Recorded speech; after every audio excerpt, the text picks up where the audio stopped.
হ্যাঁ, ৮টা বেজে গেছে তো, উঠে পড়ো। তুমি তো কালকে রাত্রে আমাকে বলেছিলে যে আজকে তোমাকে তাড়াতাড়ি অফিসে বেরোতে হবে। সেজন্য আমি ভাবলাম ৮টা বেজে গেছে। আমি তো অ্যালার্ম দিয়ে রেখেছিলাম তোমাকে ডাকবো বলে। আসলে কি বলতো? তোমাকে তো কদিন পর থেকেই তোমার সাথে আমার বিয়ে হবে। তখন তো তোমাকে টিফিন করে দেওয়া, তোমার খাবার ভরে দেওয়া, তারপর তোমার জামা প্যান্ট যেগুলো পরে যাবে সেগুলো সব হাতে, হাতে দেওয়া, ডাকা এগুলো তো সব আমারই কর্তব্য হবে না? সেজন্য আমি এখন থেকে এগুলো পালন করতে চাই। সেজন্যই আমি তোমাকে ডেকে দিলাম। উঠে পড়ো তাড়াতাড়ি। আচ্ছা ঠিক আছে, তুমি তাড়াতাড়ি ফ্রেশ হয়ে নাও, তারপরে আমরা কথা বলবো, ঠিক আছে? তাড়াতাড়ি এখন উঠে পড়ো কিন্তু। হুম। না, না, আমার সবকিছু আছে। আমার এখন কিচ্ছু লাগবে না। তুমি যে আমাকে এতটা ভালোবাসো এটাতেই হবে। আমার এখন কোনো কিচ্ছু প্রয়োজন নেই। শোনো না, পরশুদিন আমরা শপিং করতে গেছিলাম আমাদের বিয়ের জন্য। আমি তো কিন্তু তোমার মাকে মামুনি বলে ডাকবো। আর তোমার বাবাকে কিন্তু আমি বাপি বলে ডাকবো, ঠিক আছে? আমি এখন থেকেই সব ঠিক করে নিয়েছি। আর তোমার মায়ের জন্য মানে আমার মামুনির জন্য আমি একটা পিঙ্ক কালারের শাড়ি নিয়েছি। এটা মামুনিকে কিন্তু খুব ভালো লাগবে। হ্যাঁ, আমার বাড়িতে সবাই বলছিল, "বাবা তোর শ্বশুরবাড়ির সবার পছন্দ তুই জানিস?" আমি আমার যে তখন কি লজ্জা করছিল না কি বলবো তোমাকে। আমার এত আর শোনো আমি কিন্তু বিয়ের দিন রেড কালারের একটা বেনারসি পরবো কিন্তু। আমি বলেই দিচ্ছি তুমিও কিন্তু ম্যাচিং করেই পরে আসবে, ঠিক আছে?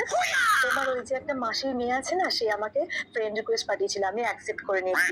আমি ওখানে যাদের দেখতে পেয়েছি তাদের সবাইকে অ্যাকসেপ্ট করে নিয়েছি। আসলে তোমার বাড়ির লোকটা আমারও বাড়ির লোক। মানে আমার নিজেরই হবে কদিন পর থেকে। সেজন্য আমি এখন থেকেই তাদের সঙ্গে মানে গল্প করছি। আমার খুবই ভালো লাগছে। মানিয়ে নিতে পারবে তো তাহলে? হ্যাঁ, তোমাকে কোনো চিন্তাই করতে হবে না। আমি সবার সঙ্গে মিলে যাবো পুরো। আর সবকিছু কাজ আমি নিজের হাতে করবো। সারাদিন আমি সবকিছু কাজ মামুনিকে হেল্প করবো। সবকিছু তোমার কোনো চিন্তাই করতে হবে না।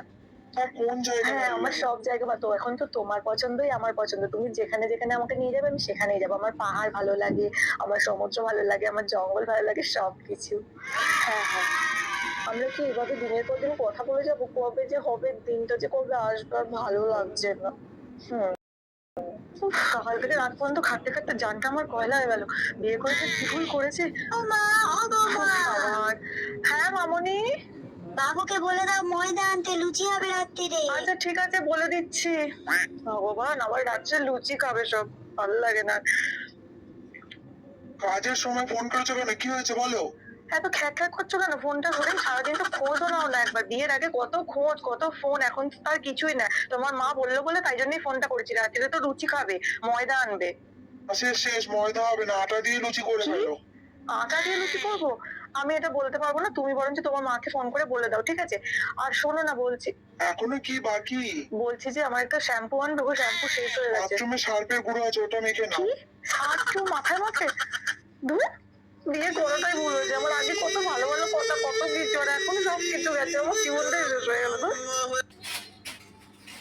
শোনো, কিছু লোকের স্বভাব আছে না পেছনে কাটিবাজি করা। তাদেরকে বলছি, আমার পিছনে তোমরা যতই কাটিবাজি করো, তোমরা এখন আমার পিছনেই আছো।